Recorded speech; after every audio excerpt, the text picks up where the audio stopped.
This video is sponsored by Cool Stuff Inc. with free weekly content and free shipping on orders over $150. You can save 5% site-wide by using the promo code MTGMudsta. If you're looking for a direct way to help the channel, please consider joining my Patreon and becoming a member of the generic Goblin Gang.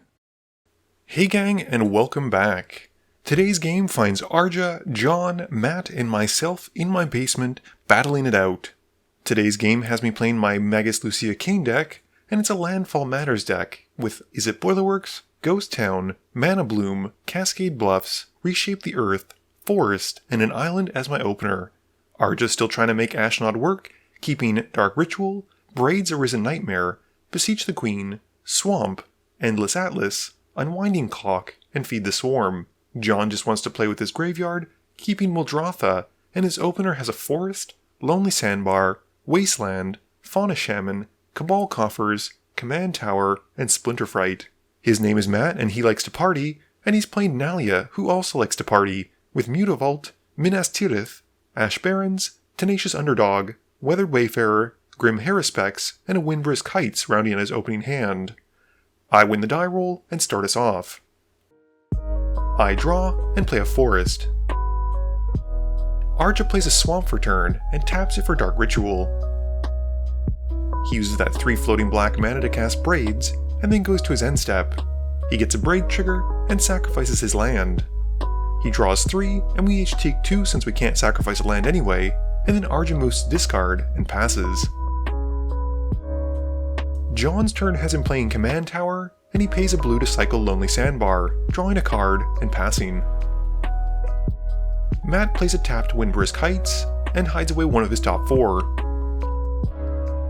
I play a Cascade Bluff as my land for turn, and then cast Mana Bloom, putting 1 into the X. I pass after that.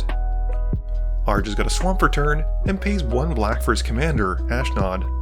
He then moves to combat, hitting me for 3 with Braids, and then passes to his end step, but doesn't sacrifice anything to the Braids trigger. John plays a Forest for turn, and pays 2 for a Fauna Shaman.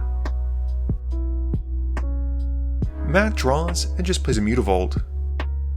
My turn has me drawing and playing an island. I then remove my Mana Bloom counter to cast Magus Lucea Kane.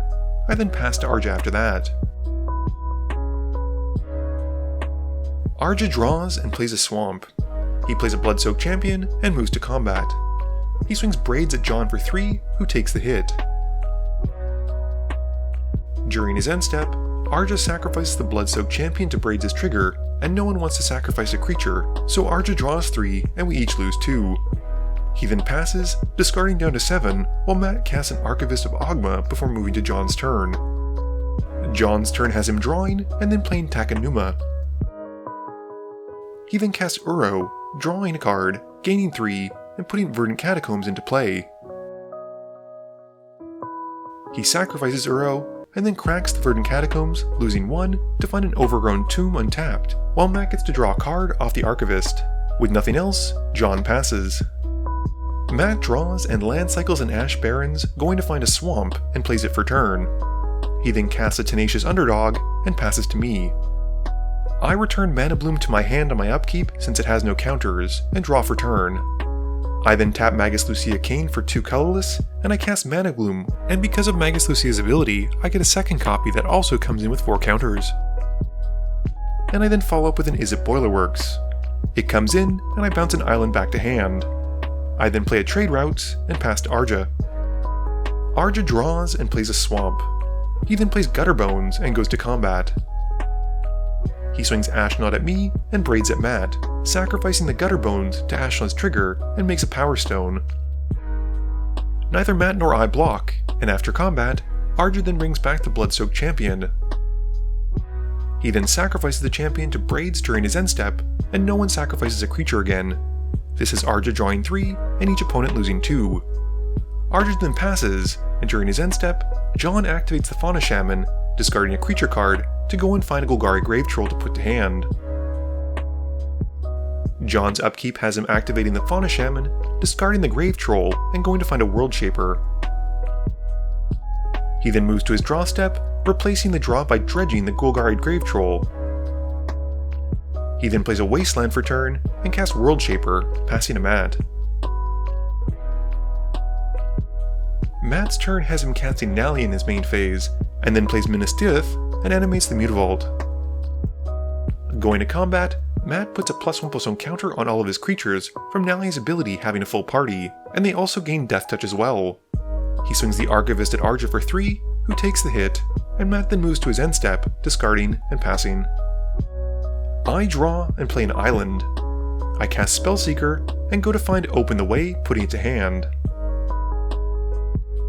I then tap Magus Lucea Kane to get 2 colorless, and cast it, putting 4 into the X. This has me getting a copy of it, and I get to reveal off the top until I hit 8 total lands, and with nothing else, I pass.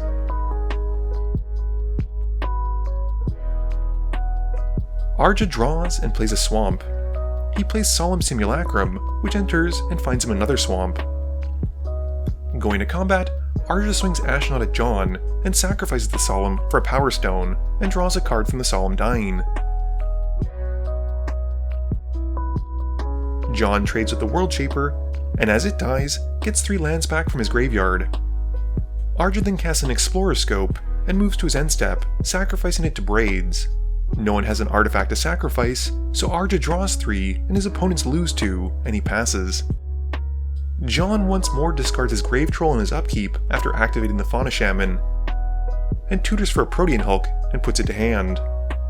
He then replaces the draw by dredging his Grave Troll, and in his main phase, sacrifices the Verdant Catacombs, losing 1 to find a forest. John follows up by casting a Protean Hulk and passing. Matt draws and plays a Fetid Heath.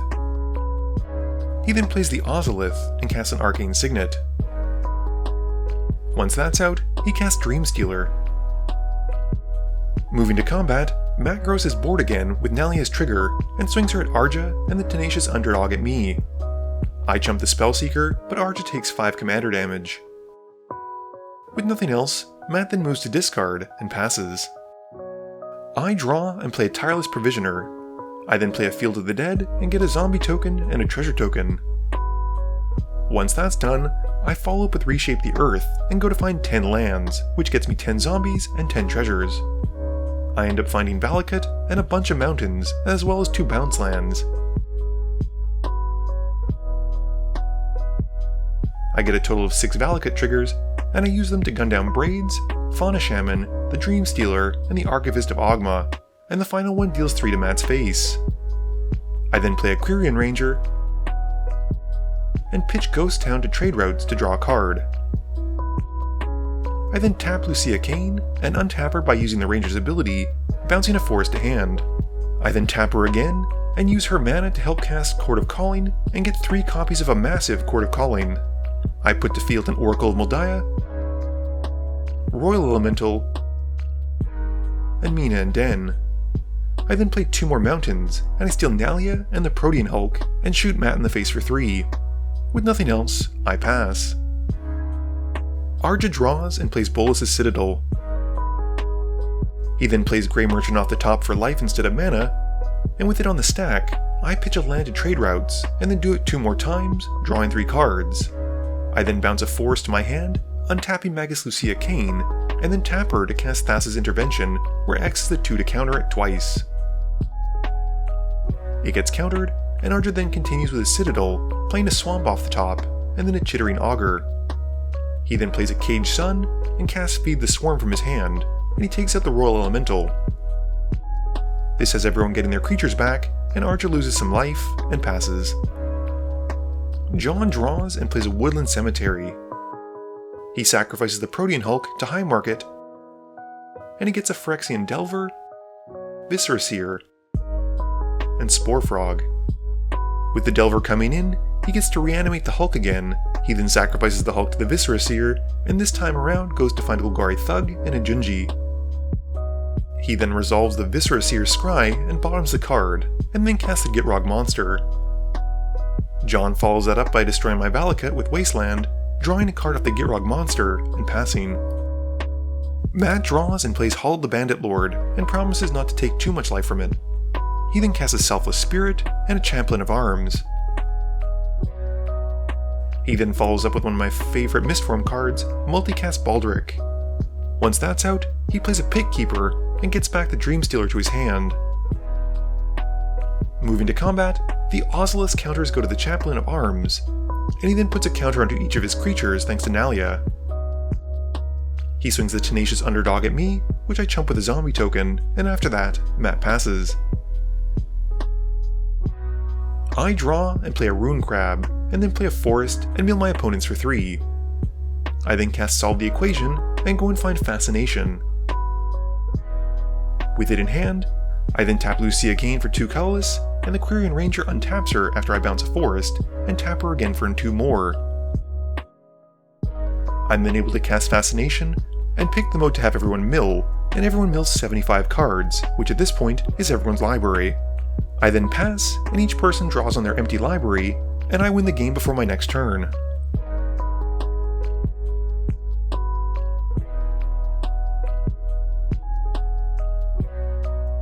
Game review time. This video was 46 minutes and 10 seconds. And you know what? You should never, ever, ever let me resolve Open the Ways in my Magus Lucea Kane deck.